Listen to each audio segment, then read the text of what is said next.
So that fool came down in his old armor, and I was like, yeah, that shit don't look too good, man. You like the middle-aged dude that's trying to put his old football jersey on. I love Dad Bod Boba Fett.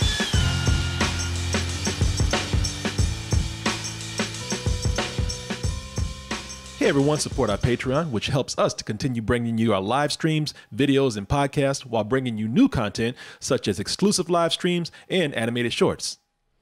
Singing the same old song, for the last, 6 weeks? Yeah. Well, you know, I'm going to save the Mandalorian for the end of the season. They ain't talking about shit that I need to talk about. 6 episodes later. Yeah, 6 episodes later. Latest review, Mandalorian. Every week, man, there's something big that happens on this show that we gotta kind of have to talk about. Martin is one of those people that says,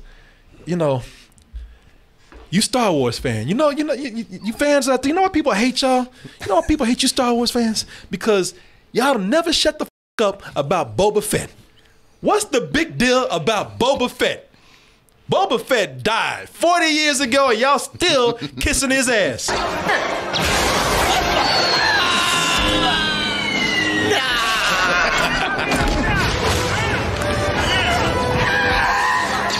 Died like a bitch, too.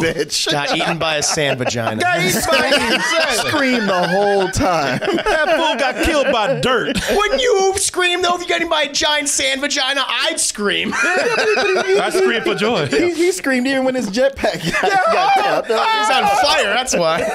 Died like a bitch and y'all kissing his ass all these years like he's the baddest motherfucker in the galaxy. And he is, if you read the books. Ain't nobody reading goddamn books. I read them. Ain't nobody reading comics and playing all them games. He's the Clint Eastwood of Star Wars. I saw the movie. That's all I need to see. I read them. Okay, well, you have shut me up because you've spoken for me. What the? Martin, look, that's what he says today. What the f has Boba Fett done except die like a bitch? I did that, motherfucker. Hey, it took 40 years. It did take him a while. It took a while. It took about 4 decades, but well, we don't care how long it takes, just as long as you get there. As long as you get there. That's what we did. Damn. Boba Fett finally doing something. Goddamn right. People not like being a character or finally getting some backstory or something, just doing anything. Shit, that motherfucker come out and just say, hey. Be like, fine, thank you. It's more than he did last time.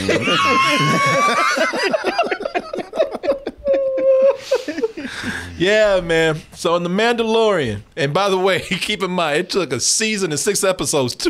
It took 1 season in season 2, getting 6 episodes into it, but Boba Fett to finally come out and do something. You know, in this episode, we saw him start to join up with the new Star Wars Suicide Squad that they're getting together. We agreed, in exchange for the return of my armor, we will ensure the safety of the child. Till he is returned to you safely, we are in your debt.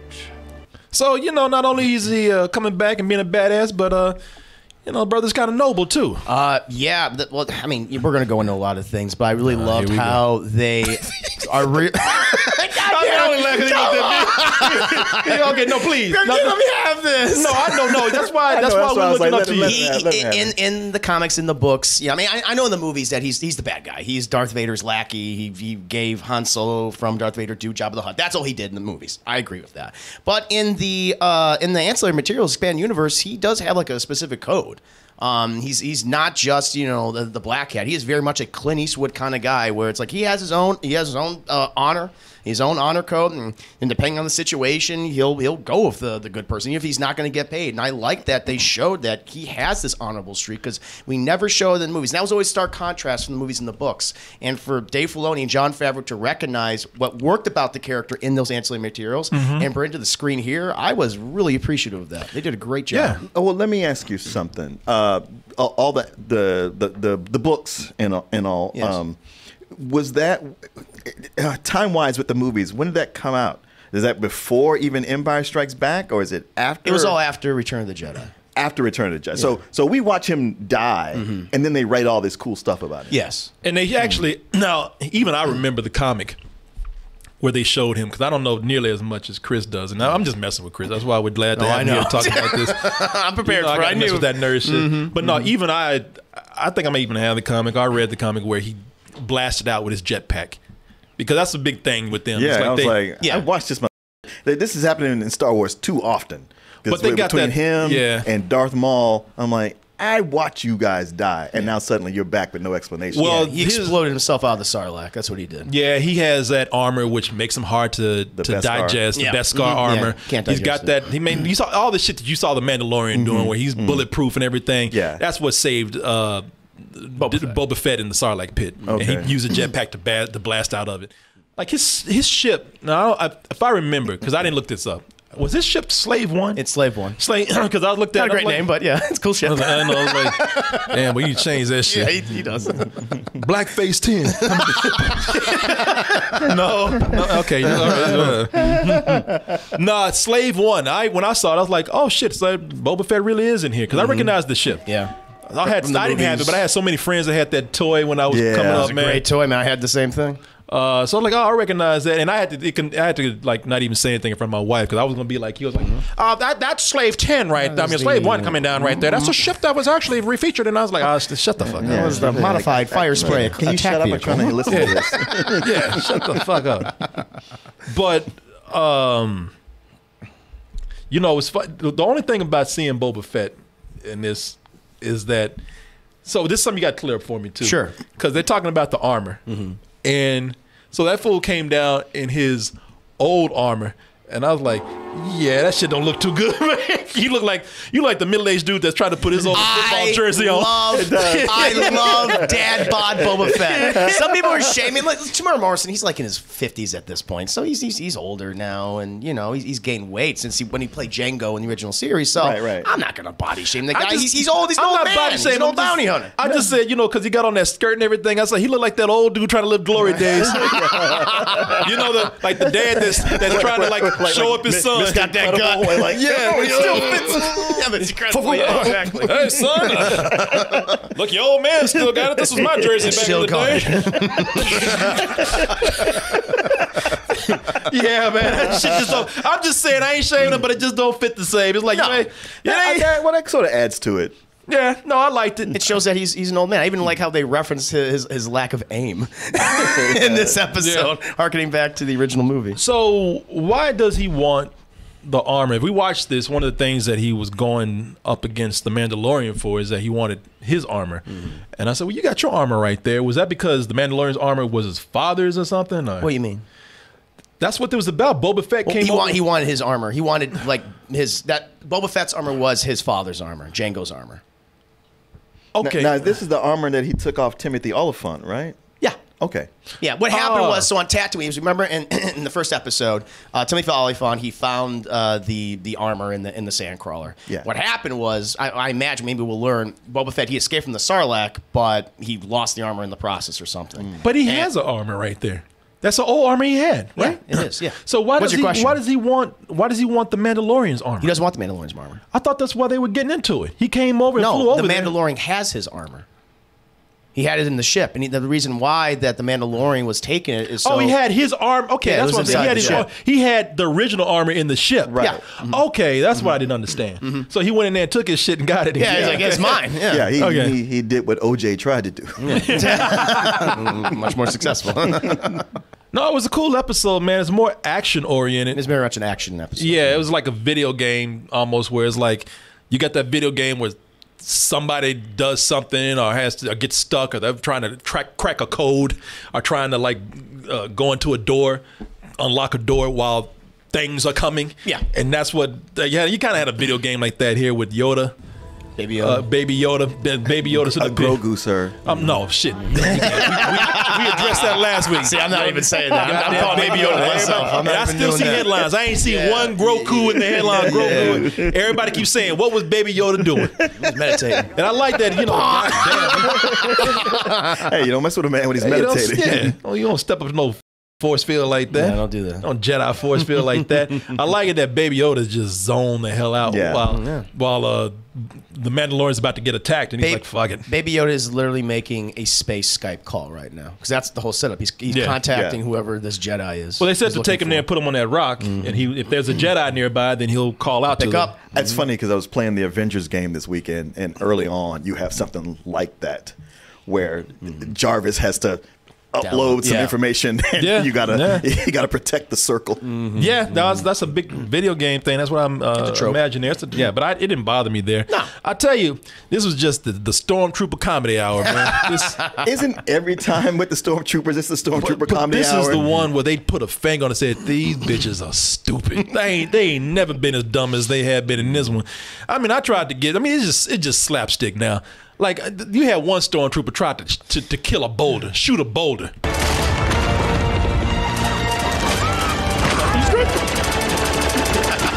The idea if you could break it into enough small pieces. Bitch, you deserve that. Even that Stormtrooper, like, damn, he's stupid. Yeah, he had plenty of time to dive out of the way. Yep. Yeah, he had plenty of time. Thought he was gonna shoot. He tried to shoot the boulder. Now I can understand this boulder taking all the. And this looks straight up like a bowling ball taking out some pins right here. These white ass Stormtroopers. Look, I can understand that because they were trying to run. At least they had the sense enough to run. But this stupid ass right here, he had all the time in the world to get out of there. You deserve what happened to you, bitch. They were so dumb in this episode. I expected them to like go around and pull off the helmets. It was just a bunch of clowns underneath there. Yeah. Just stupid. Come on, man. We've seen over and over that the Stormtroopers get no training. I don't even think there's basic training. Nope. There's certainly not marksmanship. That's not being taught. No. Well, look, okay, y'all don't have a good gun training program. That's fine. But and maybe it's just hard to see in those helmets. You do fine up until you have that on. It's like, well, now I can't see shit. They reference that in the movies. Luke Skywalker's up on Solo. I can't see shit in this thing. He even says that. Okay, there's certain things you can't see, but goddamn, you can see this big ass boulder. They did see it. Yeah, they ran this fool right here. He's just dumb. I'm gonna get a promotion for that. Like the guy next to him ran. He was like, yeah, that's why they were looking at him like that dude is stupid. We knew he was gonna die. They so stupid. They even let Baby Yoda have a couple of them to play with. oh yeah. I love this. This is great. Oh god. Baby Yoda playing with them like action figures.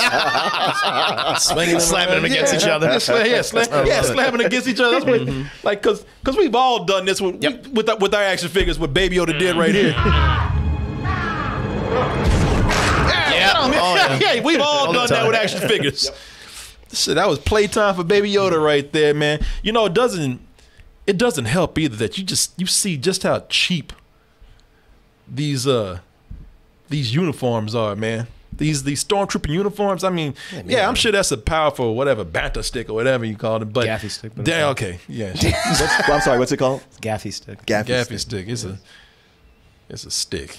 I mean, I wouldn't want to get hit with it. No, I wouldn't. But still, like these Stormtrooper outfits, they must be made out of some of the cheapest material in the galaxy. Shit just cracks. It's like it's made exploded. Like PVC pipe. Yeah, exactly. Yeah, exactly. I mean, it looks like that armor is good to protect you from getting punched. Yep. That's about it. And that's it. Because lasers go through them real easy. Sticks. That's a badass scene. He bumped and knocked the hell out of him. Robert Rodriguez directed this episode. I was surprised. Me too. Yeah, I read that before I saw it, and I was like, that he's going to be directing an episode. Well, that he was directing this particular episode because I didn't see it till late on Friday. No, he's good with the action. I mean, Stormtroopers are just dumb as but he was, he's real cool with the action in this, man. No, again, this series is course correcting. I'm not saying they don't have some episodes that aren't so great or whatever, but this really is course correcting everything that they tried to do for years, man. Decades. Really, did it take this long to make something out of Boba Fett? Yeah. Wow. And people, and this is a 30-minute episode, which means we didn't get 30 minutes of Boba Fett. We got about 15 minutes. They did. I thought this episode was unusually short. Yeah, it was short. It's 30 minutes, and they did in 15 minutes what they've been trying to do for years with some of these characters. it's time to pass this on and give this to people who know what they're doing, man. That seems to be Jon Favreau and Dave Filoni. And I just appreciate them that they're actually cherry picking from the expanded universe and Legends materials. And like, okay, here we go. It's like, why didn't you just do this in the beginning? Like, all that stuff was working. Like, all that stuff was so good. And Disney at the beginning just chose, nope, new canon. We're getting rid of all that cool stuff and we're doing our own thing. And when that thing failed, when that stumbled to the finish line, just fell flat on his face at the finish line, you had people who actually knew all about that original material, and now they're bringing it back slowly but surely, which is really encouraging to see. They're doing an excellent job with bringing all this stuff together. Because there would have been a time I would have said, man, geez, now we're gonna like force Boba Fett into this, and still I'm not crazy about having to go back to old characters, but if you're gonna go in there and make them better characters, then okay, fine. If it makes sense for the story itself, then I'm okay with it. And I just love it. They're putting together the Magnificent Seven. That's what they're doing. That's what they're getting all these they're people. Getting, what's his name? Bill Burr. Bill Burr back. They're going to do it. That's right. So I bet the next episode is going to be a Prison Break episode, getting him out. Because that was in the first season. It was like, wait, why didn't he kill him? That didn't make sense. Yeah. And that's they're going to use him again. Because at first I thought, well, the show's going soft, but shit, the Mandalorian went hard in this episode here. He was hanging up people to be eaten alive by dogs and killing people in cold blood. He's murdering people. Oh, he's straight up murdering people. And so is Boba Fett. Like, those dudes are not armed. No. I like it. It's just because these are great characters. They're very much the Clint Eastwood types of the Star Wars universe. And we didn't really see that in the latest. Rogue One we certainly did with Cassian Andor and stuff and K2SO. But in the other mainline movies, we didn't really see that. So it's cool to see this side of the Star Wars universe you don't often see. So I'm enjoying it. I mean, I hate to say it, people. This is what I'm talking about. Because I had so many people say, you are just a person who's complaining about Star Wars because it's not your Star Wars and it's, your time is done and you just hate on these things because it's new. And it's like, no, people, I always tell you, if they ever get that shit straight, I'll tell you, just like I would with any movie. I don't have allegiance to any kind of property because I'm a fan. If you f up, and they f this series up majorly, man, in the movies. It's a shame because I thought J.J. Abrams was going to come in and really just knock it out, man. What did he kind of do with the first Star Trek movie that he did? Yeah. And he made a big point of, I'm gonna do Star Trek because I don't want to be a guy who Star Wars, only to turn around and do it. No, he had help. It wasn't just him. They tried to bring him in and it was a studio thing. That's what the problem was. It was a studio thing, not having any direction. So, no, people, I still tell you, look at what they're doing here. They did a terrible job with the prequels, and they did a terrible job with these movies, man. And really, I'm starting to hate these movies that just came out with. I'm just giving them credit because really they ain't the prequels. Not at that level of bad. But they're finally starting to bring people in who know what they're doing. Yeah. And it shows. You can see what happens when people come in and actually hold this up to a higher standard, and people really care and know what they're doing with the property. And that's what they're doing right here. So I hope that this right here, this series has really set this show on a new path. Or this series and this franchise on a new path, and show them what they need to do, because it's all right here right now. Agreed. I agree. He treated. That's another reason why I don't want to call him by his name. He treated Grogu.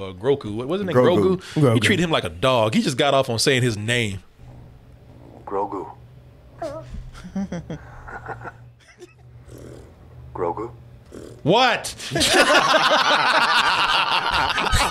I felt bad because he didn't want anything, man. I know. He's just messing. He's like saying the name. Why do you keep saying my name? What do you? Okay. But I tell you, my wife liked this episode, man, because for one, she just every time Baby Yoda came on, she was high when she was watching this, and she just laughing her ass off. But she watched this, and I told her, I said, "You're not gonna understand what's happening because you haven't watched the last episode. But if you want to watch it, I think it'll be fun." And she did. She had fun with it. What do you think about this episode? Well, like with the last one, I wasn't crazy about it.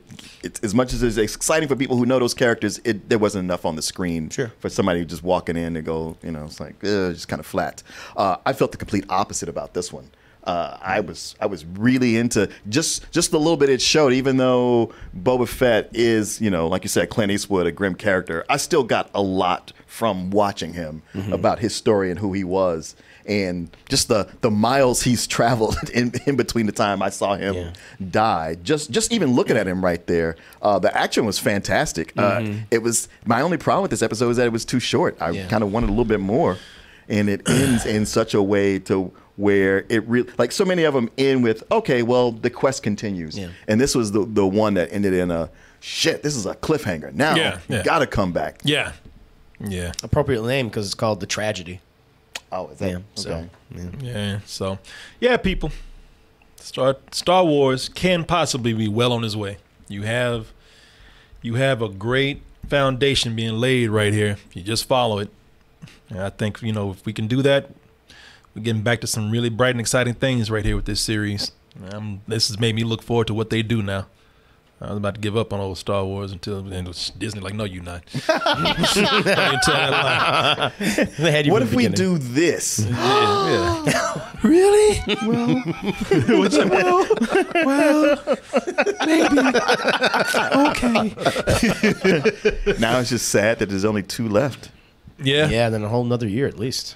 Yeah. So we get the They new got it out season. quick, though. They did really because that's all they had. Yeah, right. Like, you got to fast track this shit. Yeah. Long time before those Marvel shows. Yeah, they're starting to leak images from Hawkeye. Saw that. Saw Kate Bishop. some of that. Hawkeye's, man, everybody's clowning on Hawkeye. Hawkeye might have a really badass show that comes out. All the potential there.